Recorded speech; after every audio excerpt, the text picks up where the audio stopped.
আমাদের ভাই সাম্যকে হত্যার বিচার অবিলম্বে নিশ্চিত করতে হবে। ডাকসুর কথা যখনই আমরা বলি, একটা গোষ্ঠী, একটা মহল, তাদের রাজনৈতিক হীন উদ্দেশ্য। আমরা দেখেছি আমাদের সাম্য ভাই হত্যা 11 দিন পার হয়ে গেলেও এখনো পর্যন্ত সাম্য ভাইয়ের হত্যার কোন তদন্তের কোন প্রতিবেদন আমরা কিন্তু লক্ষ্য করতে পারি নাই। সাম্য ভাইয়ের হত্যার সাথে যারা জড়িত তাদেরকে এখন পর্যন্ত আইনের আওতায় নিয়ে আসতে প্রশাসন কিন্তু ব্যর্থ হয়েছে। আমরা দেখতে পাই আমাদের বিশ্ববিদ্যালয় ক্যাম্পাস এখনো নিরাপদ নয়, সেখানে অনিয়ন্ত্রিত যান চলাচল এবং বিচরণ রয়েছে। শিক্ষার্থীদের শিক্ষা কার্যক্রম ব্যাহত হচ্ছে এবং নিরাপত্তা ব্যাহত হচ্ছে। এছাড়াও আমরা বিভিন্ন সময় দেখতে পাই আমাদের নারী শিক্ষার্থীরা এই ভবঘুরেদের দ্বারা বিভিন্ন সময় বিভিন্নভাবে তারা কিন্তু শারীরিকভাবে লাঞ্ছিতের শিকার হয়। এটা একটি বিশ্ববিদ্যালয়ের পরিবেশ হতে পারে না। দিন যত যাচ্ছে এই বিশ্ববিদ্যালয়ের নিরাপত্তার পরিবেশ ততটা খারাপ দিকে যাচ্ছে।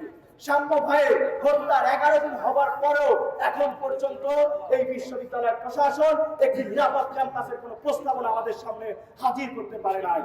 আমরা মনে করছি এই যে বিশ্ববিদ্যালয় প্রশাসন শিক্ষার্থীদের নিরাপত্তার প্রতি অবহেলা করছে, এর কারণ হচ্ছে শিক্ষার্থীদের কোনো যৌক্তিক এবং ভ্যালিড প্রতিনিধি ওই পলিসি মিটিং এ উপস্থিত না থাকা। শিক্ষার্থীরা যদি বিশ্ববিদ্যালয়ের প্রশাসনের সাথে পলিসি মিটিং এ উপস্থিত থাকতো তাহলে বিশ্ববিদ্যালয় ক্যাম্পাস শিক্ষার্থীদের জন্য অনিরাপদ হতো না। আমার বোনেরা রাত্রিবেলায় হলে যেতে অনিরাপত্তা বোধ করতো না। তারা ক্যাম্পাস থেকে তারা হলে যেতে পারতো। আমরা দেখেছি আমাদের সুফিয়া কামাল হল রয়েছে, সেই হলের সামনে আমরা দেখতে পাই ভবঘুরের মাদকাসক্তরা অবাধভাবে সেখানে বিচরণ করে এবং আমাদের নারী শিক্ষার্থী বন্ধের উপরে তারা বিভিন্ন সময় শারীরিকভাবে এবং তারা কথার দ্বারা আমাদের বন্ধুদেরকে হেনস্থা করে। এই ব্যর্থতার দায় এই বিশ্ববিদ্যালয় প্রশাসনকে নিতে হবে। বিশ্ববিদ্যালয় প্রশাসনকে বারবার করা হলো তারা কোনো প্রকার আমাদেরকে একটি নিরাপদ ক্যাম্পাসের কোন সুস্পষ্ট প্রস্তাবনা তারা দিতে ব্যর্থ হয়েছে। আমরা বলতে চাই অনতি বিলম্বে ডাকসু তফসিল ঘোষণা করে ডাকসুর মাধ্যমে ছাত্র প্রতিনিধি নির্বাচন করে ছাত্রদেরকে সাথে নিয়ে ডাকসুর প্রতিনিধিদেরকে নিয়ে তাদের মতামতকে প্রাধান্য দিয়ে একটি সুস্থ সুন্দর নিরাপদ ক্যাম্পাস করে তুলতে হবে। আমরা দেখতে পেয়েছি ডাকসু যখনই নির্বাচনের কথা শোনা যায়, ডাকসুর কথা যখনই আমরা বলি, একটা গোষ্ঠী, একটা মহল, তাদের রাজনৈতিক হীন উদ্দেশ্য, তাদের রাজনৈতিক হীন এজেন্ডা বাস্তবায়নে তারা ডাকসুর বিরোধিতা করে থাকে। আমরা বলতে চাই ডাকসু আমাদের অধিকার, ডাকসুকে রুখে দেবার কারো সাধ্য নেই।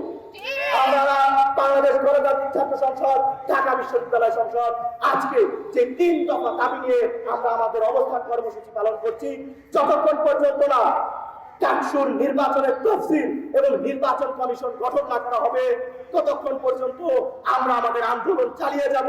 প্রয়োজনে আমরা আরো কঠোর থেকে কঠোরতম কর্মসূচি দিতে বাধ্য হব। শিক্ষার্থীদের প্রশাসনিক যে ক্ষমতা ডাকসু সেটি নিশ্চিত করতে হবে।